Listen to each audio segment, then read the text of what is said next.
Okay, so it seems like you guys have really been enjoying the Mythbusters videos lately. And I mean, I'm just gonna keep going with them till either I run out of ideas or I guess you guys do.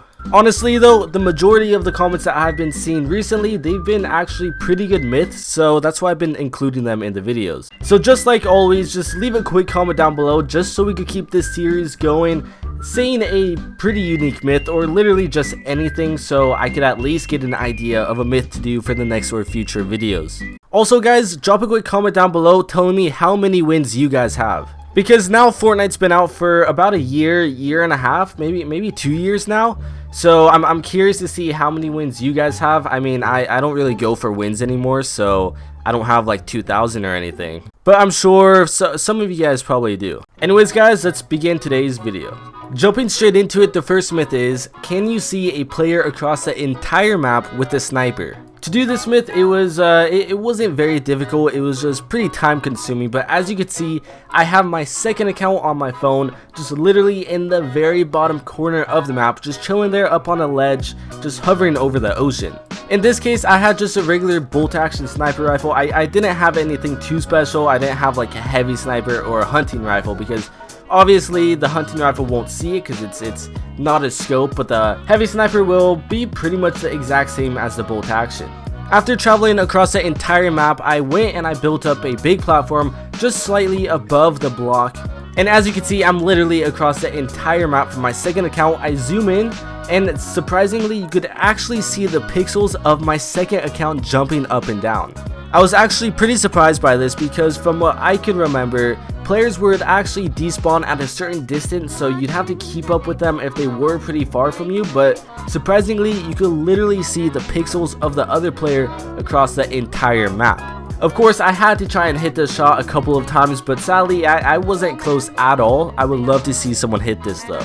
Into the next myth. The next myth is, do traps do damage to AIs in creative mode? Now if you aren't too familiar with creative mode, you could actually place this trap sort of thing down that will spawn in an AI when you do start the match. The AI will do regular things such as like shoot at you with whatever weapon you really want it to, so I tested this out to see if you could actually kill them by placing down a trap or if the traps just don't even affect them at all. I spawned myself in a chest containing every single trap in the game and I tested it out on multiple different AIs to see what the outcome would be.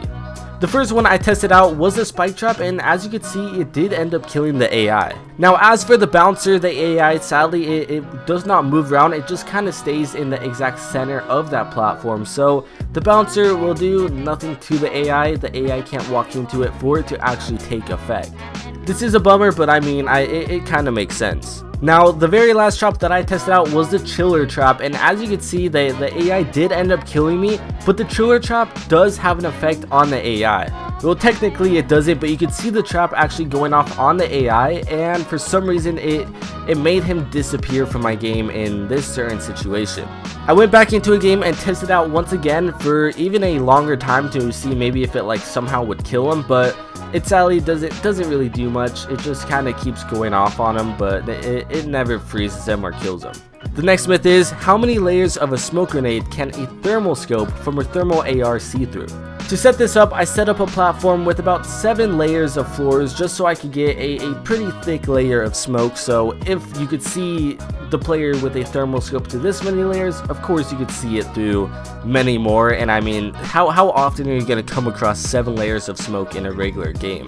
Just like all of the ones from before, I made a chest containing all of the items that I would need. Then I went all the way to the edge of the platform, which will make sense in just a second, so I could throw all of the smoke grenades right in the center of each floor, so it could equal up to about 7 to 8 smokes. Luckily, I placed down a bouncer so I could get all the way to the end of the platform quickly, and as you can see, you could actually see my second account through all of the smoke grenades. Now if you're thinking it's less than what I actually threw down, I go to the side and as you can see, I made it to the edge so you can see all of the clouds of smoke before they despawn, and surprisingly it works. The next myth is, what happens if you're a bush and someone throws a sneaky snowman grenade at you? This was actually a very highly requested myth on all my previous episodes, and the outcome was pretty surprising. Firstly, I tested to see what happens from my point of view if I were to be a bush and a snowman were to be thrown at me, and as you can see, when it does hit my player, it does make an effect. It makes a little countdown, and then once that countdown is all the way to 0, both items are totally removed from my player. I then did the exact same thing, but from me throwing the snowman at my second account so you guys could kind of see what happens. The snowman grenade actually has to make direct impact with the player that is a bush for this to actually happen. It could be a little bit to the side, but otherwise it won't really work. As you can see, the player does turn into the snowman, the bush is totally disregarded, but both of the items are just totally removed a couple of seconds later. Jumping into the next myth is, what happens when a supply drop lands on top of the bouncy tires? I thought this would be a really good myth because, I mean, a lot of you guys tend to love to see what happens when supply drops just lands on certain things. Of course, the chances of a supply drop landing on just regularly spawned in bouncy tires just in the middle of structures would be very unlikely, so I took it into my hands to try this a whole different way. I found a portal fortress, and if you don't know already, they automatically spawn bouncy tires, and I was lucky enough to have a supply drop right on the edge of a floor platform so it would land right on the tires. Now I had to go very quick to try and get rid of the entire portal fortress before the supply drop lands so nothing would be in its way. After struggling to try and edit all of it out, I ended up just trying to break the wall where it would actually land to try and get rid of it as quick as possible. As you can see, when the supply drop did land on the ground, it literally doesn't have any effect at all. It just kind of floats in mid-air. You still could search and actually open up the supply drop, surprisingly, because usually when it lands on other items, it acts as if it's still in the air and it won't let you open it. After breaking the tires, it just made the same platform noise as if it usually does, nothing too special. The next myth is, if you place down a trap in playgrounds, then change teams, will the trap kill you? This is good to take note in for if you play playgrounds a whole ton and you do like Phil, or you're just playing with friends and you just might want to mess around with. I was on team 1 and I placed down a chiller trap as well as a spike trap because both of those will have an effect on your player if you do come across them. I changed teams, and surprisingly, when I went up to the spike trap, it didn't do any effect at all. It did show the health of the trap. It said 500 out of 500, and I would go all the way up to it and it literally would not move at all. But when I did go to the chiller trap, it did have an effect. It did spray out the coldness or whatever, and it did put the ice cubes on my feet just like how it regularly would. After trying to get the spike trap to go off many more times, sadly it never would go off, so I ended up going back to team 1, the team that I placed these traps down with, and as you can see, the chiller trap does go off on my player, but the spike trap just still won't even go off at all. Jumping into the next myth is, what happens if you throw a boogie bomb on an AI in creative? What do all of the other grenades do also? I first tested this out with a boogie bomb grenade, and as you can see, it doesn't have any effect at all. My game was also lagging quite a bit, so that's probably not your PC or whatever you're watching this video on. But I did have a stink bomb, and when I threw it at the AI, it did do damage, and overall, once the AI killed me, I respawned. The AI did end up being killed by the stink bomb, and he was gone. After loading into the match once again, I had a shockwave grenade, and as you can tell, it does no effect, similar to how maybe bounce pads don't do any effect. The AI is just kind of stuck in place.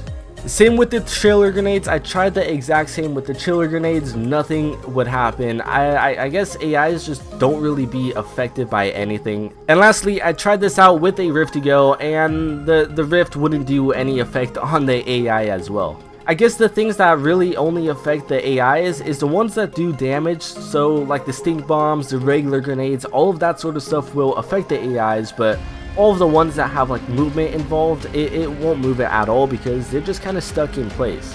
Kind of makes sense since it's kind of just like a stationary object, but it's pretty interesting overall. Anyways guys, that's going to wrap it up for today's episode of the Fortnite Mythbusters. I hope you have enjoyed. If you have, make sure to leave a like and also subscribe if you are new to the channel. Also, if you want your myth to be featured in the next or future episodes, drop a quick comment down below of a unique myth. The more unique it is, I'll have more of a chance to add it into a video, so don't comment down just the typical stuff people do. Anyways guys, I hope you have enjoyed, and I will see you guys next time.